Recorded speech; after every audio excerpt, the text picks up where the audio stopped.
पूरे देश में दो केसों की चर्चाएं बहुत जोरों पर हैं। दोनों केस आत्महत्या के हैं, लेकिन दोनों केसों में पीड़ित के परिजन इसे मर्डर का केस बता रहे हैं। जी हाँ, हम बात कर रहे हैं जगरू फौजी केस की और सुशांत सिंह राजपूत केस की। सुशांत सिंह राजपूत का केस इंटरनेशनल मीडिया में छाया हुआ है और 80% से ज़्यादा लोग इसे मर्डर बता रहे हैं। बहुत उच्च लेवल पर इस केस की सीबीआई जांच की मांग चली थी, जिसके चलते अब सीबीआई ने केस दर्ज करके जांच शुरू कर दी है। दूसरी तरफ जगरू फौजी केस, जो कि हरियाणा में बहुत चर्चाओं में है। जगरू फौजी का केस भी आत्महत्या केस है, लेकिन उसके परिजन बोल रहे हैं कि यह आत्महत्या नहीं, मर्डर है। उसके परिजन का आरोप है कि जगरू फौजी गर्लफ्रेंड सोनिया मलिक ने उसकी हत्या की है। जगरू फौजी की विसरा रिपोर्ट यानी पोस्टमार्टम रिपोर्ट में भी यह खुलासा हो गया है कि उन्होंने खुद को हैंग किया था और उनके शरीर में 97% के करीब अल्कोहल पाया गया है। इस रिपोर्ट में साफ साफ यह पुष्टि हो गई है कि यह आत्महत्या का मामला है, जबकि जगरू के परिजनों का कहना है कि यह रिपोर्ट गलत है, इसमें पैसे खाए गए हैं। जिन्होंने पैसे खाए हैं वो बदली करवा के यानी ट्रांसफ़र करवा के चले गए हैं। अब इस बात में कितनी सच्चाई है यह तो या तो प्रशासन को पता है या जाँच करने वालों को पता है। वैसे प्रशासन की तरफ से यह कहना है कि इस मामले की जाँच गहनता से हो रही है। जगरू फौजी की मां ने एक बात और बोली कि जब गोहाना में 2 पुलिस वाले मारे गए थे तो उनके हत्यारों को बहुत जल्दी पकड़ लिया था, लेकिन हमारा बेटा फौज में था, उनके हत्यारों का अभी तक कुछ पता नहीं है और जांच भी अच्छे से नहीं हो रही है।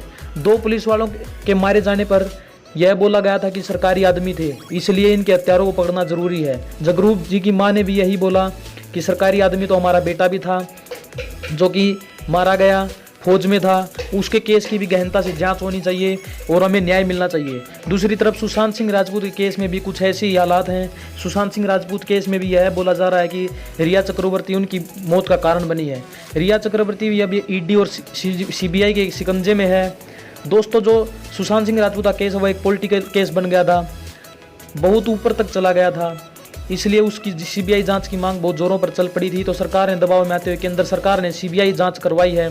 हालांकि महाराष्ट्र पुलिस के खिलाफ थी कि सीबीआई जांच न हो, परंतु सेंट्रल गवर्नमेंट ने इस केस की सीबीआई जांच की मांग को मान लिया और लगभग तय माना जा रहा है कि रहस्य से पर्दा उठ जाएगा।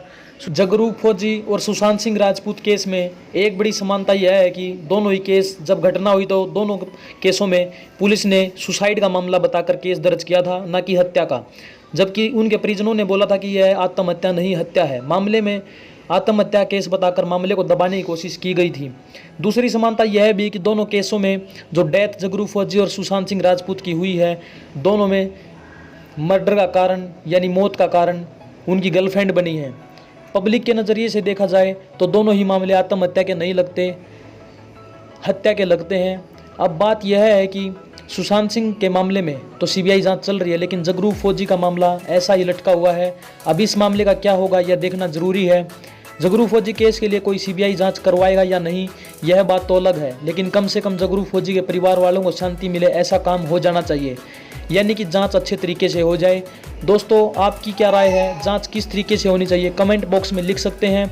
हम सभी यही चाहते हैं कि सुशांत सिंह राजपूत और जगरू, जो कि दोनों परिवार वालों को न्याय मिले और समाज में इस तरह के काम ना हो, इस तरह की घटनाएं ना हो, इस तरह की कामना हम करते हैं। धन्यवाद।